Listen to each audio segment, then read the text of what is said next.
الحمد لأهله والصلاة على أهلها وبعد.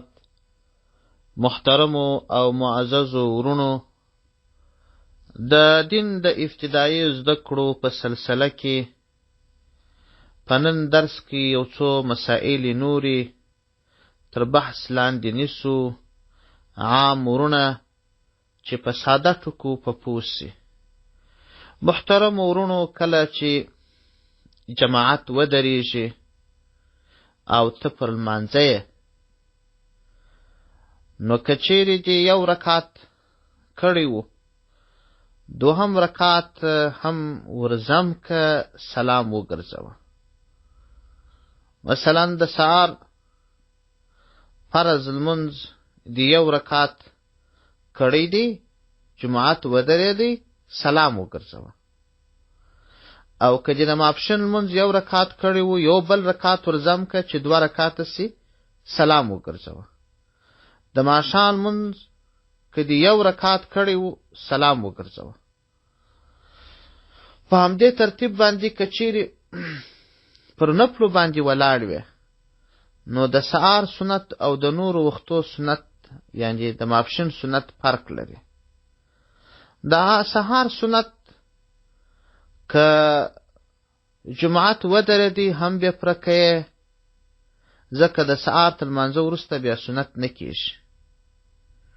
او که چیرې ته ورغلې جماعت ولاړ و، هم به سنت کوې، په دې شرط که د جماعت دواړه رکعتونه نه دسه تېرېدل. او که د جماعت دواړه رکعتونه دسه تېرېدل، نو بیا سنت پرېږده، وروسته هم نه کېږي. او که چیرې یو رکعت دسه تېرېدی، یو دې نیولی سوی، نو سنت وکه، یو رکعت یې تیر سي او بل رکعت په جماعت کې ګډون ورسره وکه. او که چیرې ته داسې وخت رالی چې امام یو رکعت دسه تیر کړی و، نو نیت به وتړې. که امام قرأت په زوره وایه، سبحانک اللهم به نه وایه، که قرار وایه، سبحانک اللهم به ووایه. کله چې امام سلام وګرځاوی، ته به ولاړ سې، هغه یو رکعت چې دسه تیر سوی و، هغه به راوګرځوې. که دوه رکعته دسه تیر سوي وه، دوه رکعته به راوګرځوې.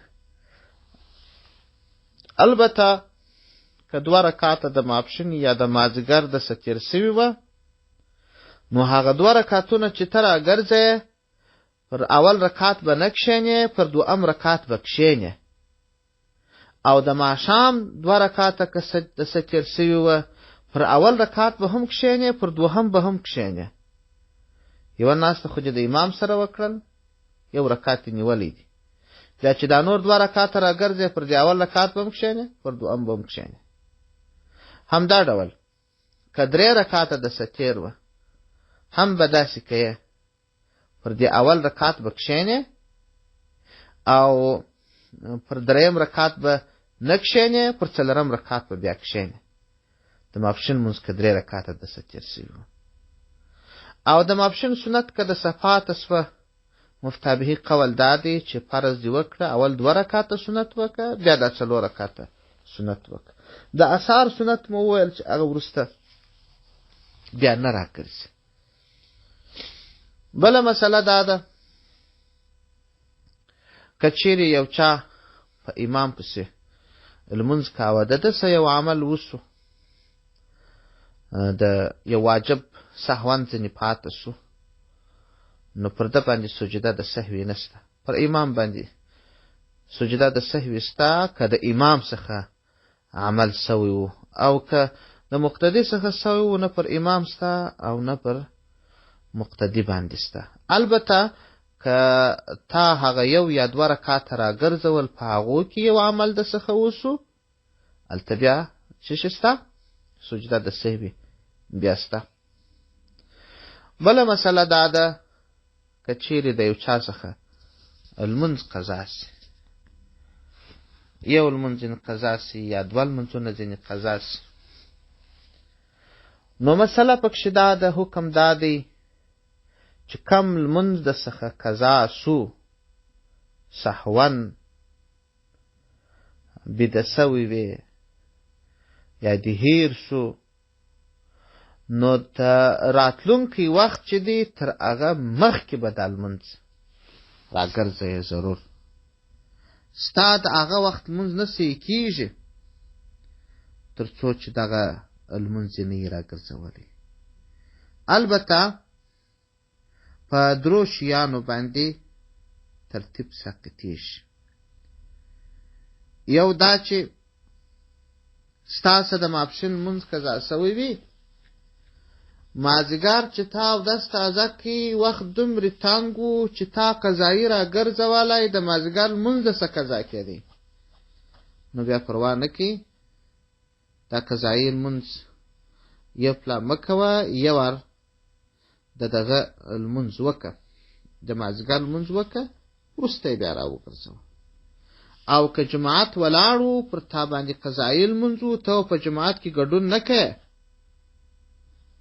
بلکې څه به کوې، یو وار به دا قضایي لمونځ کوې، بیا که جماعت ته څه تېر سوی و یوازې وکړه، که نه و تېر سوی پاته لمونځ ورسره وکړه.